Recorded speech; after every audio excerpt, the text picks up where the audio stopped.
Hi అండి, welcome to Sudha's corner. Already నేను third sem స్టూడెంట్స్కి, డిగ్రీ థర్డ్ సెమ్ స్టూడెంట్స్కి ఆదికవి నన్నయ్య యూనివర్సిటీ వాళ్ళకి లాస్ట్ వీడియోలో హిందీ సాహిత్యక ఇతిహాస్ గురించి, భక్తి కాలం గురించి ఎక్స్ప్లెయిన్ చేయడం జరిగింది. నెక్స్ట్ ఇవాళ భారతమాత గురించి ఎక్స్ప్లెయిన్ చేస్తున్నానండి. ఈ భారతమాత అన్నది కూడా మనకి 10 మార్క్స్ క్వశ్చన్గా వస్తుంది. అయితే ఈ భారతమాత అన్నది కవి పరిచయ్. భారతమాత కవితా కే కవి శ్రీ సుమిత్రానందన్ పంత్ హై.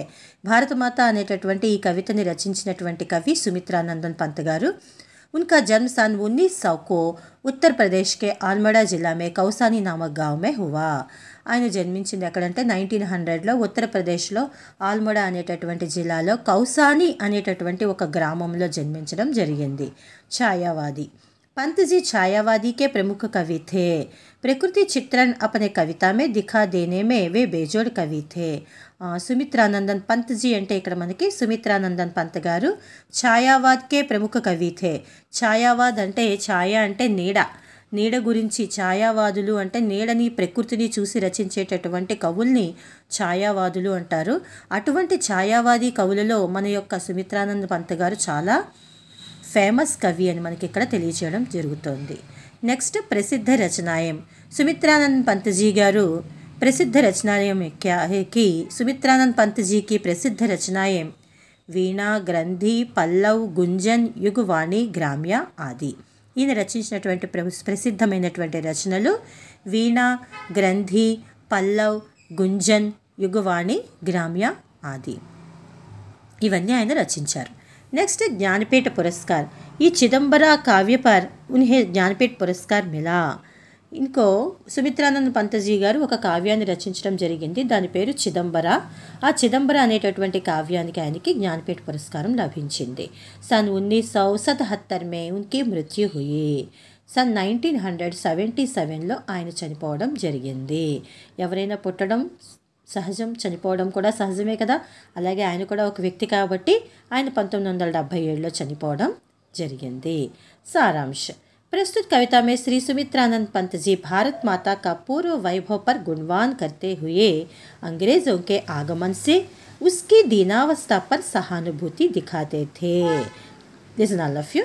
प्रस्तुत कविता में ఈ ప్రస్తుతం చెప్తున్నటువంటి ఈ కవితలో శ్రీ సుమిత్రానందన్ పంత్ జీ, శ్రీ సుమిత్రానందన్ పంత్ గారు భారత్ మాతా కా పూర్వ వైభవ్ పర్, భారతదేశపు పూర్వ వైభవాన్ని గురించి గుణవాన్ కర్తే హుయే, గొప్పగా చెబుతూ ఉండి అంగ్రేజోంకే ఆగమన్ సే, బ్రిటిషర్స్ వచ్చిన తరువాత ఉస్కి దీనావస్థ పర్, దాని యొక్క దీనావస్థ ఏ విధంగా ఉంది, సహానుభూతి దిఖాతే థే, దాని మీద సానుభూతిని చూపించడం జరిగింది. అంటే భారతదేశం మనకి బ్రిటిషర్స్ రాకముందు బిఫోర్ ఎంత హ్యాపీగా, ఎంత వైభవంగా ఉండేదో, ఆఫ్టర్ బ్రిటిషర్స్ కేమ్, ఎప్పుడైతే బ్రిటిషర్స్ మన యొక్క రాజ్యానికి వచ్చిన తర్వాత భారతమాత తను ఎంత బాధపడింది అన్నది మనకి సుమిత్రానందన్ పంత్ గారు ఇందులో మనకి తెలియచేయడం జరిగిందనమాట. భారతమాత గ్రామవాసిని హై. భారతమాత గ్రామాల్లోనే నివసిస్తుంది. హరాభరా వస్త్రసే హమేషా మంగళమై.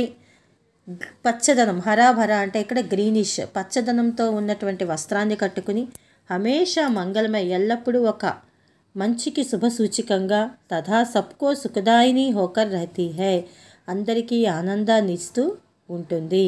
అర్థాత్ అనగా హరే భరే కేత్, పచ్చపచ్చని పొలాలు, పేడ్ పౌధే, ట్రీస్, ప్లాంట్స్, నది, రివర్స్, झीलों, टैंक्स से नादान गाँव वाले से रहते हैं.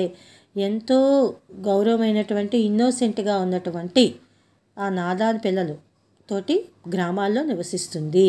ఉస్కి శ్యామ్ కేశ్ సస్యశ్యామల ఆంచల్ లోగోं का కష్ట దూర్ కర్తీ హై. ఆవిడ శ్యామ్ కేశ్, తెల్లని కేశాలు, సస్యశ్యామలంగా ఉంటూ అందరికీ కూడా కష్టాలన్నిటిని దూరంగా ఉంచుతాయి. అంటే ఇక్కడ భారతమాత ఎక్కువగా చూడండి, మన భారతదేశంలో ఎక్కువగా అందరూ కూడా వ్యవసాయ రంగం మీద ఆధారపడి ఉన్నారు. అటువంటి వ్యవసాయ రంగంలో నివసించే వాళ్ళు, రైతులందరూ కూడా గ్రామాల్లోనే ఉంటారు. అందుకని మనకి భారతమాత అనేది గ్రామాల్లోనే నివసిస్తుంది అని ఇక్కడ ఆవిడ యొక్క గొప్పతనం గురించి, సస్యశ్యామలంగా ఉంటూ అందరి యొక్క కష్టాలని దూరం చేస్తుంది అని చెప్తున్నారు. నెక్స్ట్ గంగా, యమున अपनी पवित्र जलधाराओं से भारत माता के चरणों को धोकर सदा అభిషేక్ करती है. అదేవిధంగా గంగా నది, యమునా నది తమ యొక్క పవిత్రమైనటువంటి జలధార నీటి ధారలతోటి భారతదేశాన్నంతా కూడా భారతమాత యొక్క చరణాలని వందనం చేస్తూ ఎల్లప్పుడూ ఆవిడికి అభిషేకాలు చేస్తూ ఉంటాయి. అంటే మన పవిత్రమైన గంగా నది, యమునా నది మనకి భారతదేశంలో ప్రవహిస్తోంది అని చెప్తున్నారు ఇక్కడ. భారతమాత దునియా భర్ మే సర్వశ్రేష్ఠ గినా కరాతీ హై. అదేవిధముగా భారతమాత ప్రపంచంలో అందరికీ కూడా మంచి హయ్యెస్ట్ ప్లేస్ని ఇవ్వడానికే ప్రయత్నం చేస్తుంది. అబ్ అంగ్రేజోं के आगमन से अपनी స్వేచ్ఛ స్వతంత్ర సుఖ్ కోకర్. ఇప్పుడు బ్రిటిషర్స్ యొక్క రాకతోటి తన యొక్క స్వేచ్ఛని, తనకున్నటువంటి స్వతంత్ర్యాన్ని, ఆనందాన్ని పోగొట్టుకుని ఉదాసీని బన్ గయి హై. బాగా సాడ్గా, బాధాకరంగా ఉండిపోయింది. సదా అపని ఓటం పర్, ఎల్లప్పుడూ తన యొక్క పెదాల మీద ముస్కాన్ రఖనే వాలే భారతమాత, నవ్వుతూ చిరునవ్వును చిందించేటటువంటి భారతమాత అబ్ అశ్రు నయనం సే సూఖీ హుయి ఓటం సే దేఖ్ రహీ హై. ఎంతో బాధాకరమైనటువంటి కళ్ళతోటి ఎండిపోయిన పెదాలతోటి చూస్తోంది. ఆధా ఖానే సే రోగోం సే అనేక కష్టం సే పీడిత హోనే వాలే అపనీ సంతానుకో. సగం అన్నం తినేసి వెళ్ళిపోవడం, ఎంతో రోగాలతో బాధపడుతున్నటువంటి, ఎన్నో కష్టాలతో బాధపడుతున్నటువంటి తన యొక్క ప్రజలందరినీ చూసి బాధపడుతోంది ఈ భారతమాత. అంగ్రేజోं के शासन కఠిన వ్యవహారం సే భారతమాత పీడిత హోతీ హై. బ్రిటిషర్స్ యొక్క శాసనాల వల్ల, వాళ్ళ యొక్క కఠిన వ్యవహారాలతోటి భారతమాత చాలా బాధపడుతోంది. భారతమాత అభి సంయమీ హోకర్ అపని సంతాన్ పర్ భరోసా రక్కర్ ప్రతీక్షా కర్ రహీ high.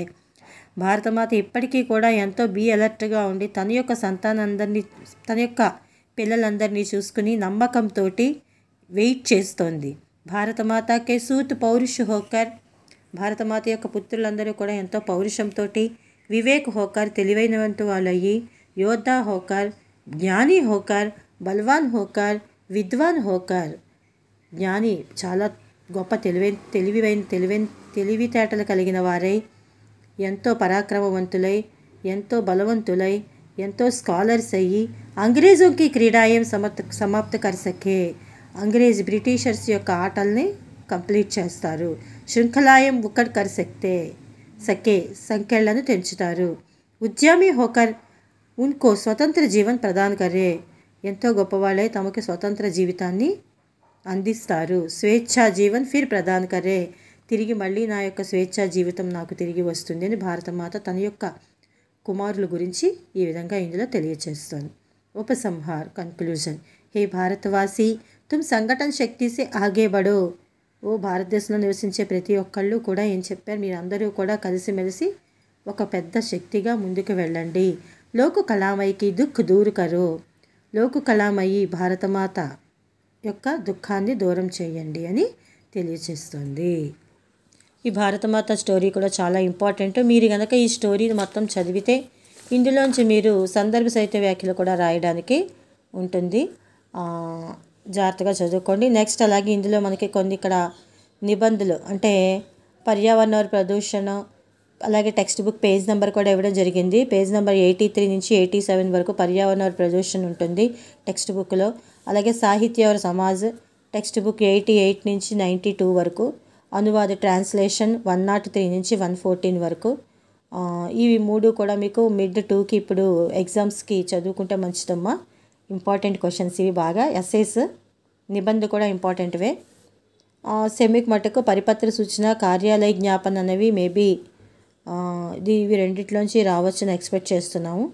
Text book page number 124లో పరిపత్ర సూచన ఉంది. కార్యాలయ జ్ఞాపన అనేది 125లో ఉంది. ఓకే,